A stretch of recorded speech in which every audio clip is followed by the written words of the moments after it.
यहाँ भगवान कृष्ण, बलराम, सुदामा, उनके अन्य सहपाठी यहाँ शिक्षा अध्ययन करते थे। 11 साल 7 दिन की उम्र में भगवान पढ़ने आए थे। यहाँ भगवान कृष्ण ने 18 दिन में 18 पुराण, 4 दिन में 4 वेद, 16 दिन में 16 कलाएं, वो स्थान है। यहाँ गोमती कुंड है। भगवान कृष्ण अपनी अंक पट्टिका जो ठाकुर जी लिखते थे, इस कुंड के जल से अपनी स्लेट को साफ करते भगवान।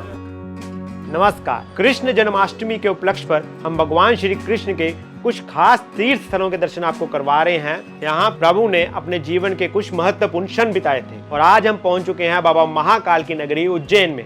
आज के एपिसोड में हम दर्शन करेंगे विश्व के सबसे प्राचीन गुरुकुल के। यहाँ पर समस्त विश्व को गीता ज्ञान देने वाले लीला पुरुषोत्तम भगवान श्री कृष्ण जी ने 64 दिन के लिए विद्या लीला की थी, यानी कि शिक्षा प्राप्त की थी। यहाँ नटखट कन्हैया के हाथ में आपको बांसुरी नहीं, कलम दिखेगी।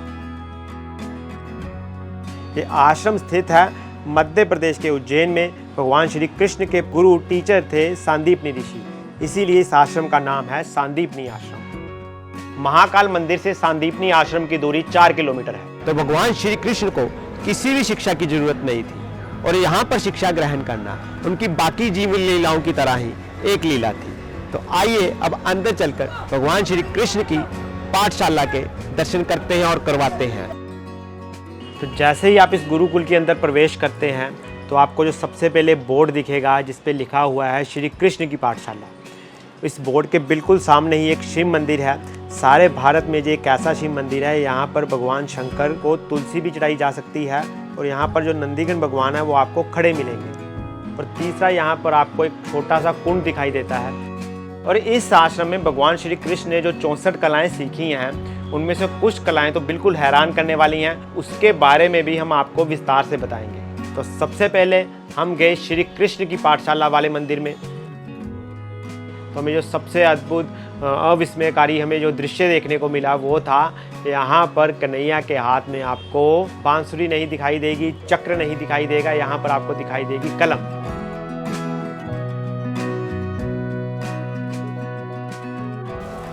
ये पाठशाला है और यहाँ पर महर्षि संदीपनी जी इस जगह पर बैठ के पढ़ाते थे और सामने भगवान श्री कृष्ण, श्री सुदामा जी और बलराम जी यहाँ पर सामने बैठ के पढ़ते थे। ये जो आप देख रहे हो सांदीपनी आश्रम है। गुरु सांदीपनी काशी से आए थे, बलराम कृष्ण मथुरा से आए थे, सुदामा गुजरात से आए थे, पोरबंदर से। और ये कृष्ण की मूर्ति आप देख रहे हो ना, पढ़ते लिखते कहीं नहीं है, सब जगह कृष्ण आपको खड़े बंसी बजाते मिलेंगे। 11 साल 7 दिन की उम्र में भगवान पढ़ने आए थे, मामा कंस को मार के आए थे। यहाँ भगवान कृष्ण ने 18 दिन में 18 पुराण, 4 दिन में 4 वेद, 6 दिन में 6 7, 16 दिन में 16 कलाएं, 20 दिन में गीता ज्ञान और गुरु सेवा। कृष्ण का क्लासरूम है। ये कृष्ण की मैडम कान्हा, गुरु माता। कृष्णा पढ़ रहे हैं, स्टडी कर रहे हैं। बलराम, कृष्ण, सुदामा, सुदामा उनका दोस्त। तो भगवान श्री कृष्ण की पाठशाला के बिल्कुल सामने आपको जो महाकाल वन में 84 महादेव हैं, उनमें से 40 नंबर के महादेव कुंडेश्वर महादेव के दर्शन होंगे। पूरे उज्जैन में इसकी बहुत ही मान्यता है। यहाँ पर आप तुलसी भी चढ़ा सकते हैं। अमूमन तुलसी भगवान श्री कृष्ण को ही चढ़ाई जाती है, लेकिन ये भारत का एकमात्र शिवलिंग है, यहाँ पर आप तुलसी भी चढ़ा सकते हैं। और इस शिवलिंग के बिल्कुल सामने आपको जो नंदीगण भगवान दिखेंगे वो खड़ी मुद्रा में दिखेंगे। भगवान श्री कृष्ण अपने बड़े भाई बलराम जी के साथ यहाँ सांदीपनी ऋषि के आश्रम में पढ़ने के लिए जब आए, भगवान कृष्ण की विद्या लीला का स्वागत करने के लिए इस नगरी के राजा भोलेनाथ महाकाल स्वयंभू शिव कुंड का जल और बिल्व पत्र लेकर इस लिंग से प्रकट होकर खड़े हो गए। तब हरि और हर का मिलन हुआ। कृष्ण और शिव दोनों एकाकार हुए। सारे देवता खड़े हो गए, इसलिए यहाँ पर नंदीगण भी खड़े हुए हैं। इस लिंग पर तुलसी और बिल्व पत्र दोनों चढ़ सकते हैं। पाठशाला के बिल्कुल सामने एक कुंड है। इसी कुंड से जगत गुरु श्री कृष्ण अपनी स्लेट धोया करते थे। इसे गोमती कुंड कहते हैं। यहाँ इसके पीछे गोमती कुंड है, जो भगवान कृष्ण ने अपने गुरु नहाने के लिए गोमती का जल यहाँ प्रकट किया था। तो वहीं गुरु जी नहाते धोते थे। जो भगवान कृष्ण अपने अंक लिखते थे स्लेट में, तो वहाँ मिटाते थे गोमती कुंड में। तो इस पूरे एरिया का नाम अंगपात के नाम से जाना जाता है। अंक होता है बनाना, पात मीन्स होता है बिगाड़ना।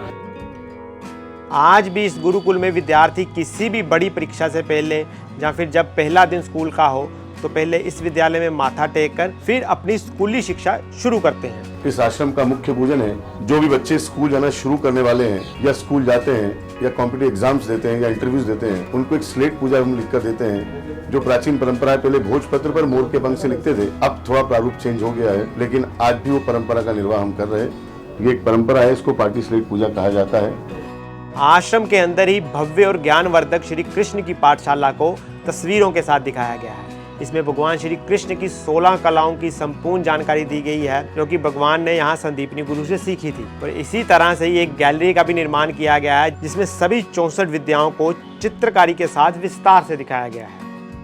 तो इस गैलरी को जब हम देख रहे थे तो कुछ कलाओं को देखकर हम भी बिल्कुल स्तब्ध रह गए। इनमें से कुछ कलाएं ऐसी थी जो कभी भी सुनने में नहीं आती, जैसे कि भगवान श्री कृष्ण ने यहाँ पर सुई धागे को कैसे पिरोया जाता है वो भी सीखा। आज की भाषा में हम बात करें कि मेकअप कैसे किया जाता है वो भी सीखा। रुक्मिणी का श्रृंगार किया, वेणी गोपाल भी आता है, वेणुगोपाल भी आता है। केस श्रृंगार जेंट्स का जानते हैं, केस श्रृंगार बताओ। भगवान श्री कृष्ण ने रुक्मिणी जी का श्रृंगार किया। हाँ, चोटी, बालों की चोटी बनाई। ये भी एक कला है। कला 64 कलाएं होती है ना, उसके नाम है सबने। उसमें ये केस श्रृंगार की कला है। ब्यूटी पार्लर होते हैं ना, बुद्धन के 5,000 10,000 रुपए लेंगे। कृष्ण उसमें भी एक्सपर्ट थे। संदीपनी आश्रम में भगवान श्री कृष्ण ने गीत कैसे बनाया जाता है, संगीत कैसे तैयार किया जाता है और उस गीत और संगीत पर नृत्य किस तरह का किया जाता है, वो भी इसी संदीपनी आश्रम में सीखा। और रोगी मनुष्यों के लिए किस तरह से इलाज किया जाए, वो इलाज पद्धति भी यहाँ पर संदीपनी गुरु से भगवान श्री कृष्ण ने सीखी। और आप मेरे पीछे जो देख रहे हैं, जो प्रतीकात्मक रूप से जो भगवान श्री कृष्ण ने यहाँ पर शिक्षाएं अर्जित की थी, उसका यहाँ पर वर्णन किया गया है। और इन चित्रों के माध्यम से भगवान श्री कृष्ण की लीलाएं आज भी जीवंत हो उठती हैं। और आश्रम में अंतिम और जो मुख्य स्थान है वो है संदीपनी गुरु जी की तपोस्थली। यहाँ पर वो भगवान शिव की आराधना किया करते थे। जो कुंडेश्वर महादेव मंदिर है उसके बिल्कुल पीछे है जे सर्वेश्वर महादेव है इस मंदिर का नाम। उस शिवलिंग की जलाधारी में पत्थर के शेषनाग के दर्शन होते हैं। ये सर्वेश्वर महादेव है, जैसे उज्जैन अवंतिका में बाबा महाकाल है, ऐसा इस आश्रम में इनका महत्व है। यहाँ भगवान का गुरु ऋषि सांदीपनी ने एक बिलपत्र की तपस्या की और कार्तिक शुक्ल पक्ष की वैकुंठ चतुर्दशी पर इनको उत्पन्न करके इस भूमि सांदीपनी आश्रम की स्थापना किया। इनकी जलाधारी में एक नाग देवता है जो प्राय भारतवर्ष में दुर्लभ है।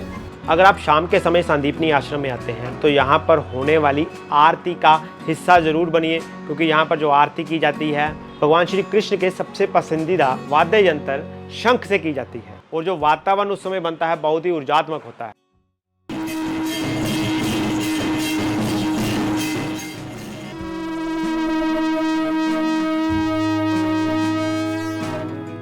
तो ये थे भगवान श्री कृष्ण के प्रथम विद्यालय संदीपनी आश्रम के दर्शन। जय श्री कृष्ण।